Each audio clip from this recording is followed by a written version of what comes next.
Hello दोस्तों, एक बार फिर से आपका स्वागत है आज की हमारी नई कहानी में। आज की कहानी का शीर्षक है बुढ़िया और उसकी बहू। ये कहानी बहुत ही इंटरेस्टिंग और लुभावनी होने वाली है, तो कहानी को लास्ट तक देखना है। चलिए कहानी स्टार्ट करते हैं। प्राचीन समय की बात है, एक गांव था। उस गांव में एक बुढ़िया रहती। वह बहुत ही दुष्ट थी। उस बुढ़िया का एक बेटा था और एक बहू। बहू बेचारी बड़ी ही सीधी सादी, एक कनपट्टी पर मारने पर दूसरी कनपट्टी आगे करने वाली थी। और बेटा भी माँ की हर बात मानने वाला था। तो होता है क्या कि बेटे को उस गांव में कोई काम काज नहीं मिलता, तो काम की तलाश में वह दूसरे गांव जाता है। उससे वहाँ एक अच्छा सा काम मिलता है, लेकिन वहाँ से उसे हर रोज घर पर आने के लिए समय नहीं मिलने वाला था। सिर्फ साल में एक बार कुछ दिनों के लिए उसे छुट्टी मिलने वाली थी। वह काम तो स्वीकार करता है, लेकिन उसे अपनी पत्नी की बहुत चिंता थी।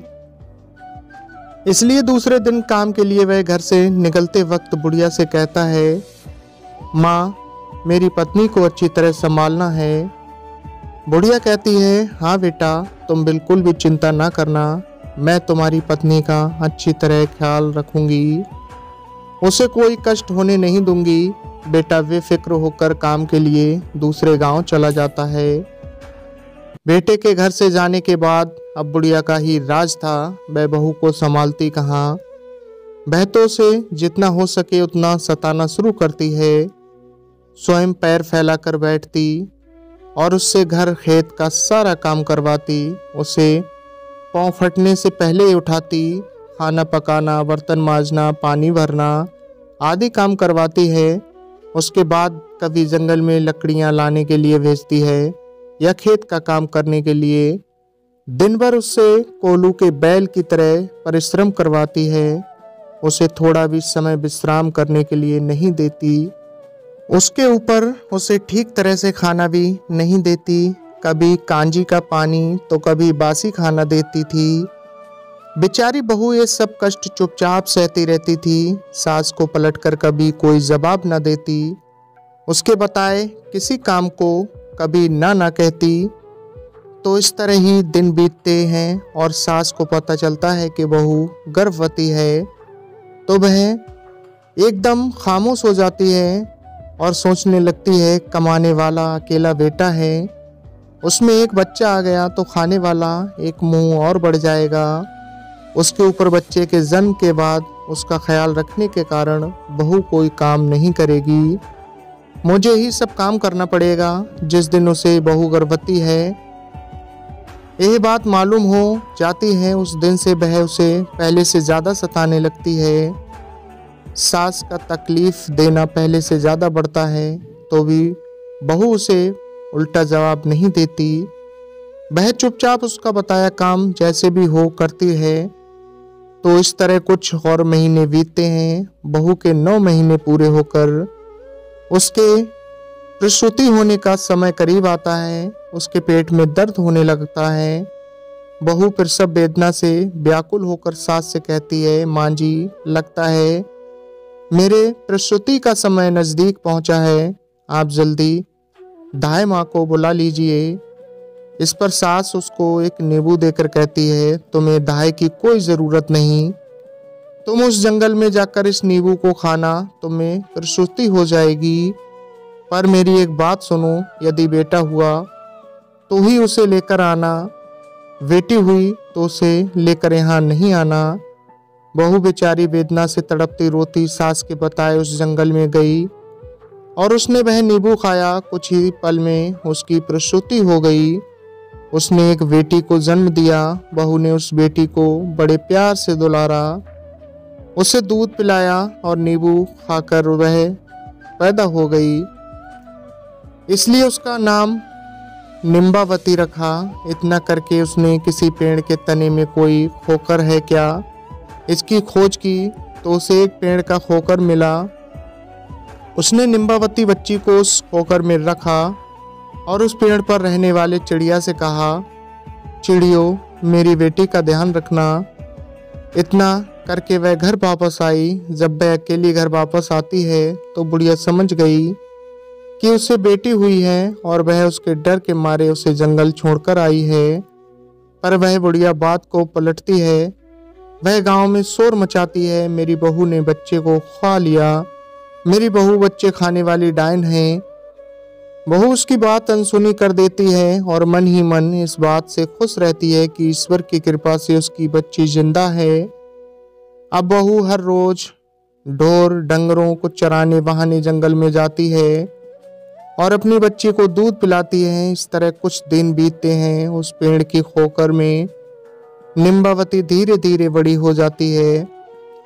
इस तरह 1 साल गुजरता है और बुढ़िया का बेटा छुट्टी लेकर घर वापस आता है। घर के अंदर प्रवेश करते ही बुढ़िया उससे कहती है, क्या बताऊं तुम्हें बेटा, तुम्हारी ये पत्नी मनुष्य नहीं की डायन है, जिंदा मनुष्य को खाने वाली डायन। तुम्हें एक बेटी हुई थी लेकिन इसने उसे खा लिया। बेटा अपनी माँ के स्वभाव से भली भांति परिचित था। उसने जाना कि यह जरूर अपनी ही माँ की कोई साजिश है। उसने अपनी पत्नी से उसके बारे में कुछ नहीं कहा। पत्नी ने भी अपने पति से सास के बर्ताव के बारे में कोई बात न की। अब कुछ दिन घर रहकर बुढ़िया का बेटा फिर काम के लिए दूसरे गांव चला गया। वह दोबारा पेट से होती है। बुढ़िया को जब ये बात मालूम हो जाती है तब वह आग बबूला हो जाती है। अब वह बहू को पहले से ज्यादा सताने लगती है। दूसरी बार जब 9 महीने पूरे हो जाते हैं और बहू को प्रसव वेदना शुरू हो जाती है तो वह सास को पहले की तरह ही दाई को बुलाने के लिए कहती है।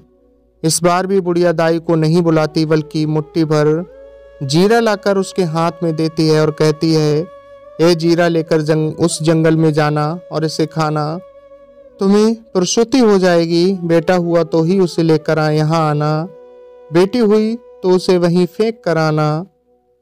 सास के कहने पर बहू उस सुनसान जंगल में फिर जाती है। वहां जाकर जीरा खाती है तो कुछ ही समय में उसे प्रसूति होकर एक बेटी को जन्म देती है। वह उस बेटी को दुलारती है, दूध पिलाती है, उसका जीरावंती नाम रखती है और पहली बेटी को जहां रखा था उसी खोकर में उसे रखकर पेड़ पर रहने वाली चिड़ियों का उसका ध्यान रखने के लिए कहकर वापस घर आती है। अब बुढ़िया पहले से ज्यादा जोर जोर से चिल्लाकर गांव वालों से कहती है कि उसकी बहू ने इस बार भी अपनी बेटी को खाया है, वह चुड़ैल है। अब भी बहू उसके चिल्लाने का अनसुना करती है। गांव वाले भी उसके चिल्लाने पर कोई ध्यान नहीं देते। कुछ दिनों के बाद और 1 साल खत्म होता है। उसका बेटा घर वापस आता है। तब पहले की तरह बुढ़िया उससे बहू की चुगली करती है कि उसने बेटी को खा लिया। बेटा इस बार भी चुप रहता है, ना माँ को कुछ कहता है, न पत्नी से कुछ कहता है। कुछ दिन घर रहकर वह वापस काम पर लौट जाता है। अब बहू तीसरी बार गर्भवती हो जाती है। इस बार भी सब पहले की तरह ही हो जाता है। इस बार बुढ़िया बहू को एक काम देती है। बहू तो शाम को लेकर उस जंगल में जाकर खाती है तो वह एक और बेटी को जन्म देती है। वह उसको दूध पिलाकर आमवंती नाम देकर चिड़ियों को उसका ख्याल रखने के लिए कहकर घर वापस आ जाती है। अब बुढ़िया गांव के द्वार द्वार जाकर बहू की चुगली करती है कि उसकी बहू ने एक नहीं 3 बेटियों को खा लिया है। वह मनुष्य नहीं, खुद के बच्चे खा जाने वाली डायन है। बुढ़िया जिस तरह से शोर मचाती है तो लोगों को भी अब लगने लगता है कि उसकी बहू सचमुच ही बच्चे खाने वाली डायन है। लोग डर के मारे अपने अपने बच्चों को घर के अंदर बंद करके रखते हैं। यह बात पड़ोस के सब गांवों में फैल जाती है। बुढ़िया का बेटा जिस गांव में काम करता था उस गांव में भी ये बात पहुंचती है और उसके कान तक आती है। सुनकर वह बहुत ही परेशान हो जाता है। वह तुरंत मालिक से अनुमति लेकर गांव वापस आता है। इधर गांव में होता है क्या, एक खबर राजा के कानों तक पहुंचती है। राजा सिपाही भेजकर बुढ़िया को दरबार में बुलाता है और बात की छानबीन करता है। तब बुढ़िया मिर्च मसाला लगाकर राजा से कहती है, क्या बताऊं महाराज, मेरी बहू है बच्चे खाने वाली चुड़ैल, उसने मेरी 3 पोतियों को जिंदा ही खा लिया। सुनकर राजा क्रोधित हो जाता है। सिपाहियों को आदेश देता है कि चौराहे पर एक सूली लगवाओ और बुढ़िया की बहू जहाँ कहीं भी है वहां जाकर उसे लेकर आओ। राजा के सिपाही शीघ्र ही आज्ञा का पालन करते हैं। वे तुरंत सूली बनाते हैं और जाकर बुढ़िया की बहू को दरबार में लेकर आते हैं। राजा बहू से पूछता है, क्या तुम्हारी सास सच कहती है? क्या तुमने अपनी तीनों बेटियों को जिंदा खा लिया है? बहू सिर नीचे झुकाए चुप रहती है, एक शब्द भी नहीं कहती। अब राजा को विश्वास हो जाता है कि जैसा कि बुढ़िया ने बताया उसकी बहू ने अपनी बेटियां खा लीं। वह तुरंत सिपाहियों को उसे सूली पर चढ़ाने का फरमान देता है। तो सिपाही उसे लेकर चौराहे पर जमा होते हैं। वहां राजा, प्रधान, सरदार और बाकी लोग भी इकट्ठा हो जाते हैं। इधर बहू को सूली चढ़ाने की तैयारी चलती है तो उधर उसका पति घर पहुंचता है। वह देखता है कि घर में माँ और पत्नी नहीं है और घर पर ताला लगा हुआ है। वह परेशान होकर पड़ोसियों से पूछताछ करता है। पड़ोसी बताते हैं कि दोनों को राजा ने दरबार में बुलाया है। बेटा घबराकर राजा के दरबार की तरफ भागता है। वहां जाकर उसे पता चलता है कि उसकी पत्नी को सूली पर चढ़ाने के लिए चौराहे पर ले गए हैं। वह तेजी से दौड़कर चौराहे पर पहुंचता है। वह क्या देखता है कि चौराहे पर राजा, प्रधान, सिपाही और सारी प्रजा इकट्ठा हुई है और कुछ ही पल में उसकी पत्नी को सूली चढ़ाए जाने वाला है। वह तुरंत राजा के सामने जाकर खड़ा होता है और हाथ जोड़कर गिड़गिड़ाता है, महाराज दया करें, कुछ देर के लिए मेरी पत्नी को सूली पर चढ़ाना रोक दीजिए। मुझे एक बार अपनी माँ और पत्नी से सच बात पूछनी है।